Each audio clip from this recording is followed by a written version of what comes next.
Di bulan September ini kita dihebohkan dengan berita mengenai kenaikan harga beras yang makin mahal. Dan tentu saja sentimen ini membuat emiten-emiten yang berhubungan dengan beras, salah satunya yaitu Hoki, mengalami kenaikan harga yang signifikan. Di mana dalam 2 minggu terakhir harga saham Hoki sudah naik sekitar 70%. Nah sekarang pertanyaannya, apakah kenaikan harga saham Hoki ini bisa berlangsung lama atau hanya saat saja? Kita bahas di video kali ini.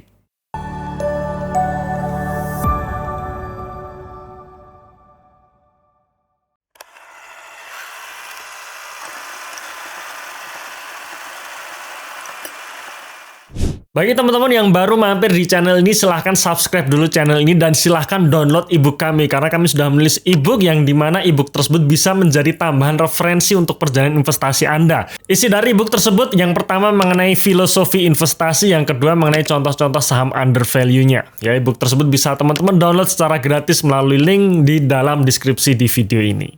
Oke, bicara mengenai kenaikan harga beras, sebenarnya bagi kita sebenarnya sudah kita rasakan sejak beberapa bulan terakhir ya, dimana mulai dari istri saya, ibu mertua saya semua mengeluh harga beras naik. Ketika harga beras naik, ternyata ini mempengaruhi harga-harga yang lain seperti harga sayuran dan juga harga buah itu juga ikut naik. Dengan sentimen yang sangat kuat ini otomatis membuat emiten-emiten yang berhubungan dengan beras, di mana kalau kita lihat di bursa kita ada 2 emiten yang berhubungan dengan beras ya, yaitu Hoki dan juga Nasi, mengalami kenaikan harga. Di mana harga saham Hoki sejak awal bulan September ini terus-menerus mengalami kenaikan dari sebelumnya sekitar dihargai atau diperdagangkan di level sekitar 75, sampai saat video ini diambil harga sahamnya sudah menyentuh level 140 ya, antara 130 sampai 140. Kenaikannya sekitar 70% hanya dalam waktu 2 minggu. Nah sekarang kita coba cek kinerja dari Hoki posisi kuartal 2 2023. Hoki yang juga dikenal dengan nama Buyung Putra Sembada. Jadi ini adalah perusahaan yang bergerak dalam bidang produksi serta perdagangan beras dengan 2 merek utamanya yaitu Hoki dan juga Topi Koki. Ya, jadi ini adalah produk-produk yang dijual oleh Hoki.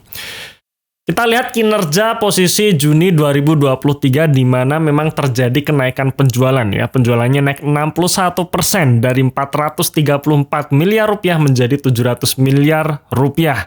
Tetapi sayangnya laba brutonya mengalami penurunan, turun 13% dari 58,6 miliar rupiah menjadi 51 miliar rupiah.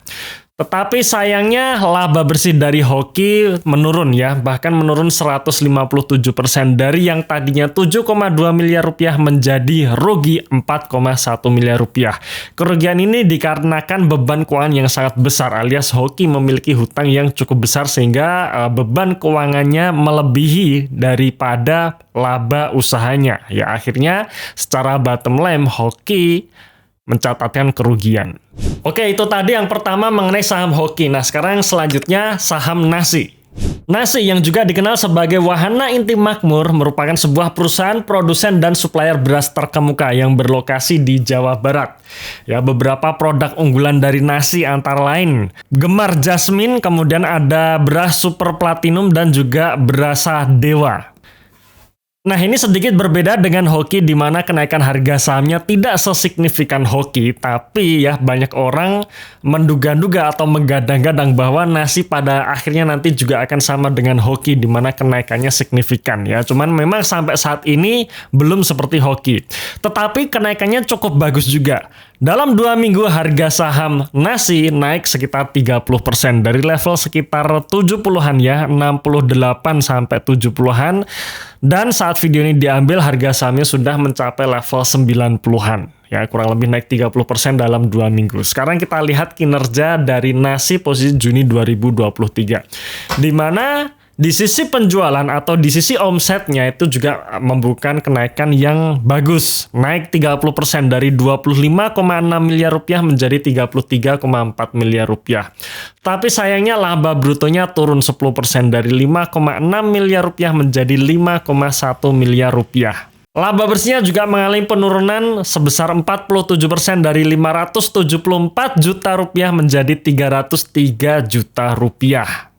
Sebenarnya kalau kita lihat dari kinerja operasional perusahaan di 2 saham tadi, menurut saya tidak begitu bagus ya, tidak begitu signifikan di mana bottom line-nya alias laba bersihnya turun.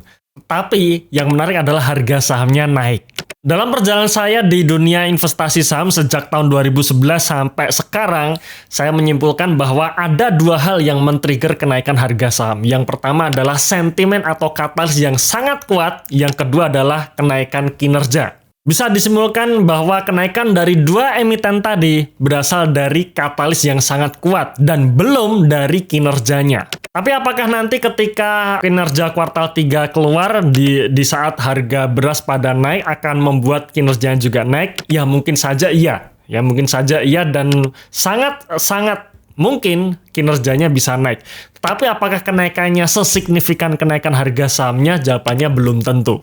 Tentu saja kita masih ingat emiten yang sangat menghebohkan di tahun 2020 lalu di mana saat itu terjadi pandemi Covid dan satu-satunya harga saham yang kenaikannya sangat signifikan yaitu adalah Indofarma atau saham Inaf ya. Sorry, bukan satu-satunya tapi ada dua saham, Inaf dan KF. Di mana Inaf ya, saya berikan contohnya Inaf, dalam waktu sekitar 2 bulan ya, 2-3 bulan kenaikannya mencapai 200%. Tetapi setelah naik mencapai puncaknya di awal tahun 2021, justru saat vaksin disuntikan ke Presiden Jokowi sebagai orang pertama yang disuntik vaksin, membuat harga sahamnya turun.